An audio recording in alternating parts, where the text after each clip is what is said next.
This has been a wealth of information. I hope that you have been getting all the notes you possibly can, all the information you possibly can, so that you can be the best presenter possible. I'm just excited about what's going to come as a result of these courses.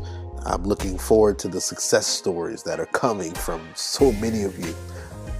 So let's get into this last and definitely not least segment. This last segment is going to be on how to hit a home run in your first minute. So in order to hit a home run, you got to swing.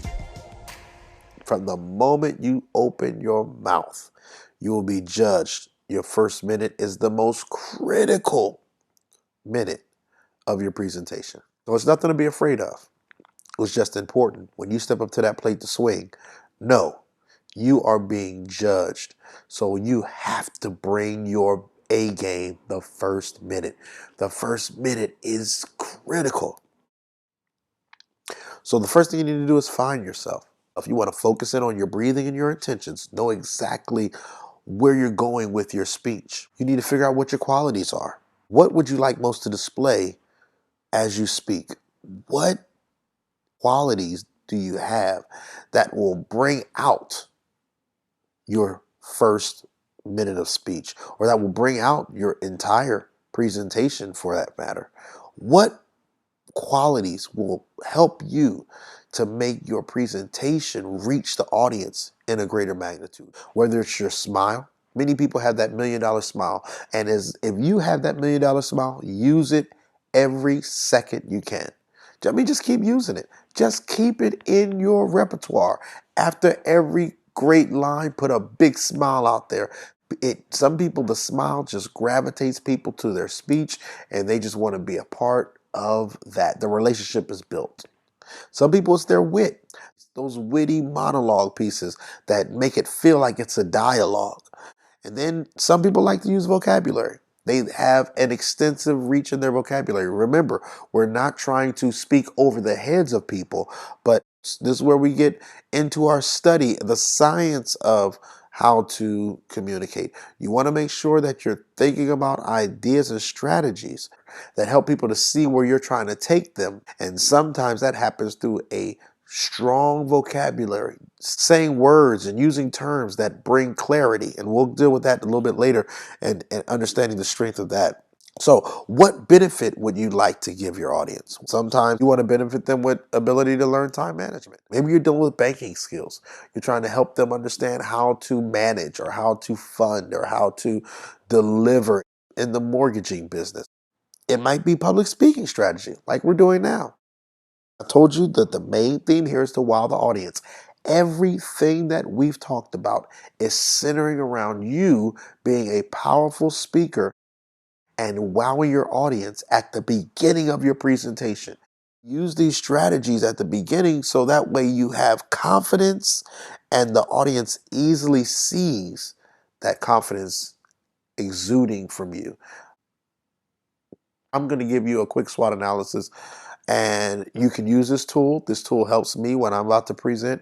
What are the things that are my strengths? What are my weaknesses? What are my opportunities? And what are my threats? I'm looking at these ideas even during my presentation because I can build on these.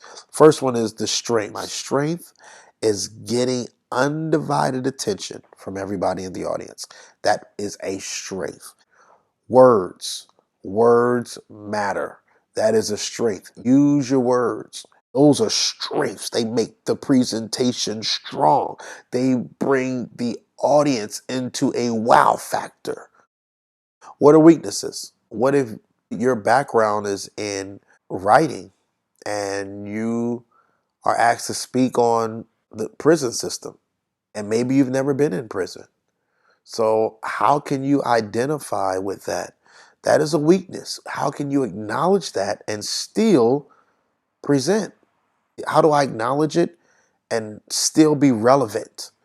Acknowledgements can be a weakness, but they can be overcome. But you need to know what they are. Time management. How do you stay on task? That's a weakness for many of us. Opportunities. How do you make audience participation become your secret weapon? Of course, an opportunity is your rhythm.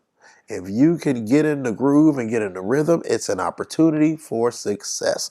Last but not least, threats. Education of the audience. How skilled is your audience? Is your audience amazingly skilled? And is that something that threatens your ability to present to them? You need to know that so that you can know how to better suit yourself for the presentation. Last but not least, starting strong. That is a threat. If I don't start strong, then guess what? My presentation might not make it. Think of ways that you can identify your strengths, weaknesses, opportunities, and threats. Things you must avoid. Oh my goodness, you must avoid these phrases. Thank you so much. It's a pleasure to be here. Don't use that. It's so old and it's so cliche. People already know by the way you act. You don't have to say it. I'm sorry, this is not going to take very long. Just show me. Show me it's not going to be very long by moving on with your presentation. I was only asked yesterday, 10 minutes ago, to do this speech. I don't need to know that. Whether you had 3 weeks or 3 years, you should be prepared to present in front of this audience if you took the engagement. If you weren't prepared, you should have turned it down.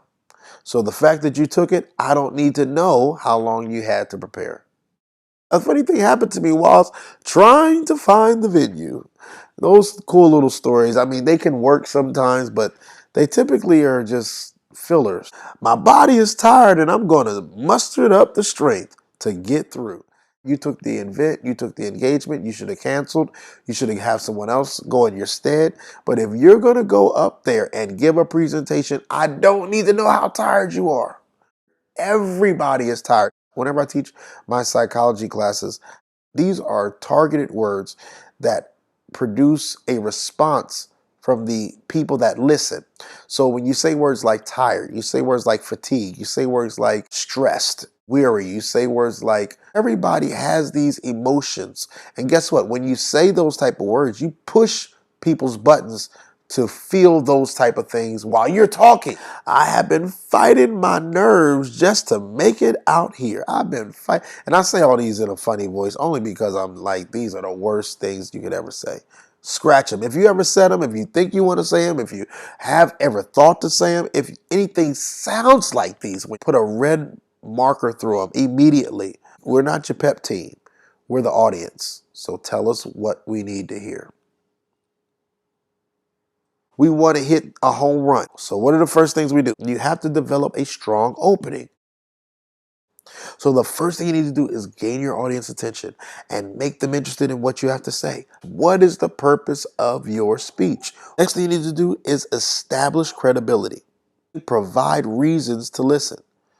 Remember when we talked about SWOT analysis, you have to acknowledge that you might not be the perfect person on paper, but guess what? I'm a writer. I've studied extensively the issues that plague our prison system, and I know with a surety that I can give clarity to this, this, and this. While you establish your credibility, provide reasons for them to listen. Give them a foretaste of what the main ideas are. This is what hits a home run in that first minute. All right, these are cool ways to start effective openers. We use these 7 effective methods using a quote. If I'm standing in front of teachers, I can give all those points with using quotes like this. William Arthur Ward said, "The mediocre teacher tells, the good teacher explains, the superior teacher demonstrates, the great teacher inspires." That gets my audience attention, and then it basically states purpose. Of course, I still have to build credibility and things like that, but I'm already hitting the ball. The ball is starting to go out the park. All I got to do is follow up with some powerful tools. Second one will be a what if. What if scenario. What if we were all blunt? We would say things like, your hair is too short, or I think you're fat, or I think you have that. Where can I go? I could have a ball with that. We can go anywhere with that, right? I think I don't get paid enough, right? And we can have fun with that and enjoy that. Imagine jumping out of a skydiving plane. What would you see? Develop that. Imagine jumping out of a skydiving plane with the person sitting next to you. And you can partner. Now you're engaging the audience. Now, question: who wouldn't want to live on an exotic island? First of all, you've already answered your question, but now you make everybody think, and then everybody's automatically wondering where you're going after that. An extra pause brings all the attention right where it should be, on you. Sometimes you just come out on the stage and walk the stage. And before you say something, you give a lot of space. And then when you talk, you make sure you use some great words to build your case. Because after a long pause, you must be strong in content. Statistic: in this room, over 90% of us are going to blank.